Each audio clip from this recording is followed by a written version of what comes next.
Yes, Nithyananda, and welcome to yet another powerful day of Paramashivoham Level 2. We all now concluded the powerful Dvitiya Vinyasa Krama 308 asana sequence. Empowered by this ritual of Nithyananda Yoga, let us now enter into the first power manifestation session of the day.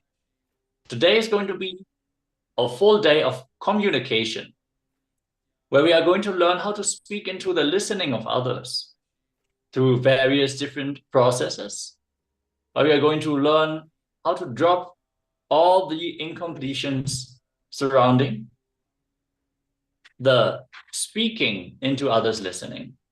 Understand it is not that listening is the responsibility of others. Only if you want to learn something, then it is your responsibility to listen. If you want to inspire other people, then it is your responsibility to speak into their listening. But before we go ahead of topic, let us now enter into the power manifestation.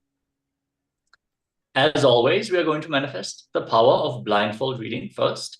So make sure you have your blindfold ready. Let us all get our blind eye band. It can be anything. Just an opaque cloth is enough. Just make sure.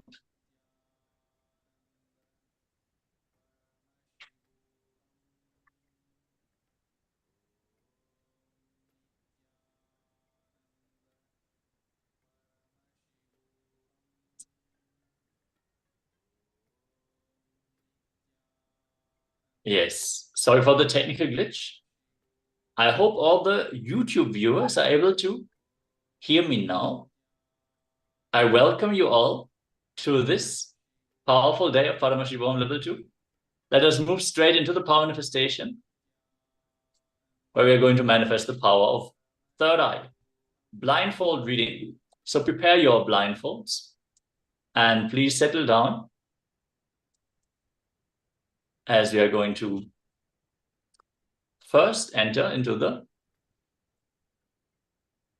first round of this power manifestation. We're going to read out the Shastra Pramana, the scripture reference of the power of third eye. And then we're going to start projecting an image on screen while you are all blindfolded.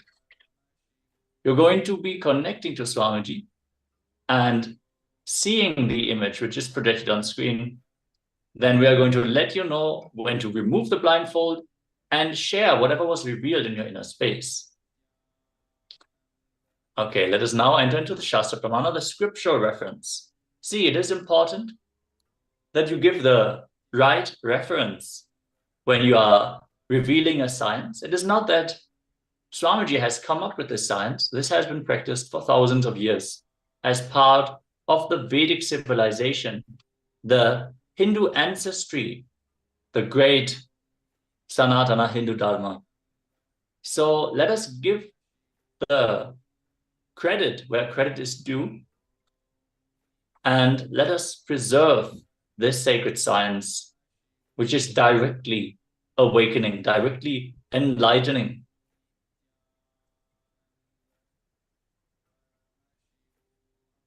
As we're manifesting the Shaktis of Paramashiva. Understand? There is a confusion between Shaktis and Siddhis. Siddhis, as described by Patanjali, the extraordinary powers which might distract you from your enlightenment, which are based on the sincere efforts, the great tapas that you are doing. We are manifesting Shakti, which are awakened in us through the power of initiation. Understand, it is not that we have done some great penance to manifest these powers. No, it is only the oneness space that we hold with Swamiji, where Swamiji himself manifests these powers through us. Let us now listen to the Shastra Pramana for the power of third eye. Kapalantarmano nyasya Tishtan milita lochanaha Kramena manaso dartyat lakshaye lakshyamuttamam. By fixing the mind on the inner space within the crown center and sitting stably without any movement, having the eyes closed in succession by that stability of the mind and inner space, one directly sees the ultimate goal, Lakshyam, through the power of the third eye. By having the vision beyond the sight that reveals any object or place attaining the space of oneness with the source, Paramashiva. Here it is beautifully described how manifesting the power of third eye leads one directly to that oneness space, that ultimate realization of oneness with the source. As we are manifesting the Shaktis of Paramashiva, let us now all get ready. For the first round, please tie your eyes with a blindfold and get ready, as we are going to read numbers blindfolded. I'm sure all of you present have manifested one or the other Shakti before. So let us sit down calmly in that realization that Paramashiva is already manifesting through us. Settle down and prepare your blindfold as we're going to enter into the first round of today's power manifestation. Sit with your head, neck, and spine in a straight line. Join your hands in Namaskara Mudra in front of your heart center. Close your eyes. Take a deep breath. Visualize Swamiji in your inner space as we chant the Mahavakya. Om Nithyananda Paramashivoham. Om Nithyananda Paramashivoham. Om Nithyananda Paramashivoham. And I don't know why.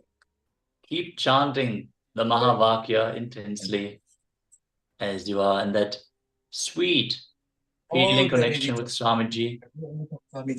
Let us now enter into this round of the power manifestation, as we are now going to project the image on screen. Starting moving in your body.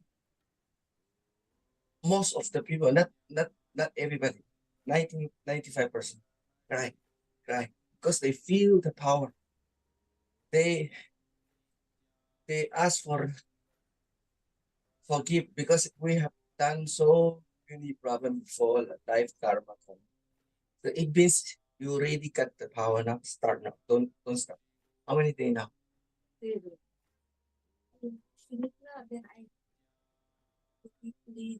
like I don't know why. Yeah, just Here, anything come, then suddenly there is stop my bedroom, I don't know why.